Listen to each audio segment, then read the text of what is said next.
Hello, my name is Hannah, and this is Willow.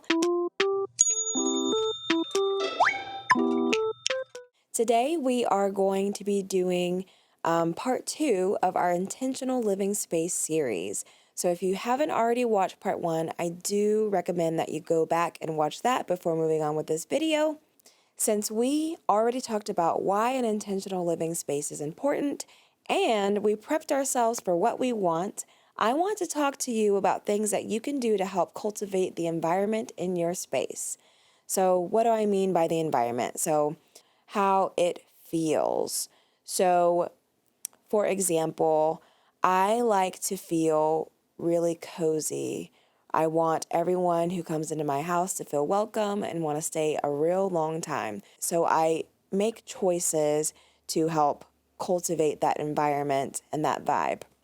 I want to talk about biophilic design. So, biophilic design is incorporating elements of nature into your living space to enhance well being. So, some of these items can be either foraged or bought from your local farmer's market. For example, I grow a lot of flowers in my backyard. So, whenever they sprout up in the spring, I'll cut them, make a nice little bouquet, a nice little centerpiece for my table. Also, I try to encourage a lot of natural light in the house. I mean, we have really good lighting already in the house, but I do sometimes just prefer natural lighting because, I don't know, it just makes me feel better. I also like to include a lot of plants inside and outside. Vegetation is always really good. You can look into making a living wall. So I know there's a lot of projects that you can find on YouTube or on Pinterest of making a living moss wall. I think it looks really cool. It's pretty low maintenance. So if that's kind of your vibe, I highly, highly recommend that. I also like to use a lot of natural materials going along with the biophilic design. So lots of wood, stone. I have slate stone in my kitchen. If I get a painting, I try to get more views of nature or like a water feature. I used to have a water feature inside, but now we just have one outside. Or just incorporating natural shapes and patterns, just like this, into your design element. Having nature in your environment goes a really long way in making the environment really peaceful and healing. So next, I want to talk about paint. So a little bit of paint goes a long way. When I first moved into this house, that's all I could really afford was paint and brushes. So that's where I started. I painted an arch because I like round shapes just on the wall to frame something. And I can post some pictures for just some design elements if you kind of don't know what I'm talking about. I also did a feature wall with wood, kind of incorporating that biophilic design again. It just kind of is like a little pop that you didn't really expect when you walk into the bathroom. You could do a feature wall with painter's tape. I know some people think that feature walls are kind of going out of style, but I still really like them. I think they still look really cool and it's really eye-catching. So if you like it, still do it. It doesn't matter if it's a fad or not. This is for you. This is for you and your mind to heal. So you need to do what's good for you. You don't have to get the most expensive paint. I know that Home Depot has really good options for paint, and you can always get a little sample cup to kind of pick which color you want to try before you commit. And then I think I bought like a can of paint for like $20, and it lasted quite a while as long as you are, painting properly and not just slapping it on there and using a bunch of it. It goes a long way. So kind of going back to little details, I think little details make a huge, huge impact. So kind of going along with what I said before about how I want my space to be nice and cozy and inviting, I like to, so when I have friends or anybody come over to spend the night, I like to do little details like folding their towels, kind of like spa towels, leaving little chocolates on their pillows, folding the toilet tissue in that little V shape so that it looks kind of like a hotel. I wanted to give my visitors like a spa, welcoming, calming feel where they feel like everything would kind of be taken care of for them.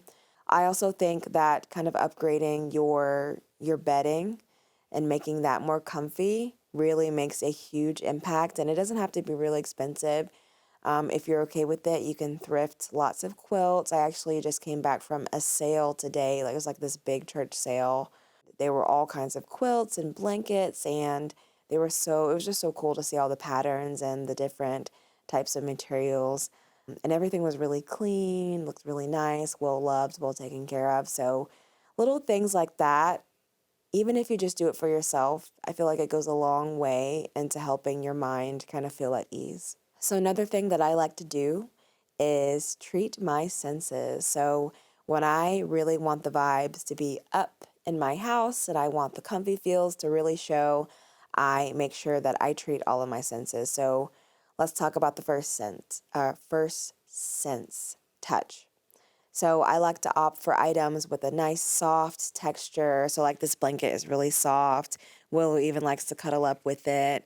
I even like my furniture pieces. I often opt for like more squishy, soft, easy to clean material, but it's still like just you feel like you're laying on a cloud. I love things like that.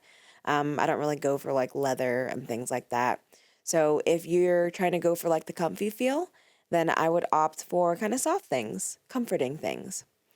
So for smell, I use candles, oil diffusers, or wax melts just to kind of treat my senses. I like when things smell nice, or I'll use like a little spray on my couch when I'm about to lay down just to kind of relax and wind down. That goes a long way. And even when my guests come in, I'm always getting compliments about how nice my house smells and how like just like feels really homey. It goes a long way making people feel comfortable and excited. Oh, she's dreaming. You can see her little paws. Can you see that? Oh, so cute. I really, really like having a nice smell in my house. If that's not your vibe, you can also opt for an air purifier. I also have one of those just because I have really bad allergies, and Willow does too. And I feel like it does a really good job at kind of keeping that down, and it makes the air feel a little bit more fresher. That might be a little bit of the placebo effect, but I like it, so I do it. So, sight, that is the next sense that we are going to kind of attack here.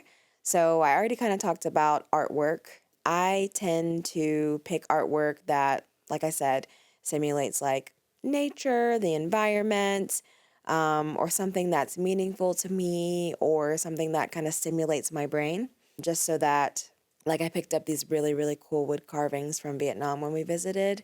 I just think about how long the wood artist spent just craving every little detail, and I'm just like in awe every time I look at it. Pick something that you really are going to appreciate or invoke some memory like that, and then that's going to really bring the space together. And it might be a really good conversation piece if you're bringing in a new friend. If you want to know how to make friends, I also have a video for that. And you can click somewhere here if you want to watch that. So, our next site that we're going to be addressing is hearing. So, I like to play music sometimes when I'm cleaning or just when I'm, just drawing. Music is one of the most purest and beautiful art forms. I think that we should take advantage of that and appreciate that a little bit more. People put so much work into their pieces. A lot of time, music can kind of like invoke feelings. So if you want a little cozy vibe, I tend to play like Mosey, or I'll play Imogen Heap, something like that. If I'm outside, I'll just hang up a wind chime just so when I'm sitting out there, I'll hear the wind chime whenever the breeze blows. It's just kind of a nice peaceful thing, especially when I'm looking at my koi pond. It's just nice. And then our last sense that we will be addressing is going to be taste. I am a tea fanatic. My husband is a tea fanatic. We have an entire tea shelf. We have tea from all over the place. Whenever we travel, we get tea.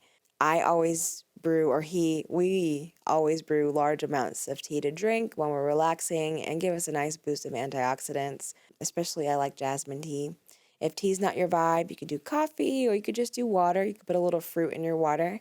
There's tons of cute little drink ideas on TikTok and on YouTube that you can try. Hydration is obviously important for everything, but having a nice little taste, in addition to all the other senses, is a cherry on top.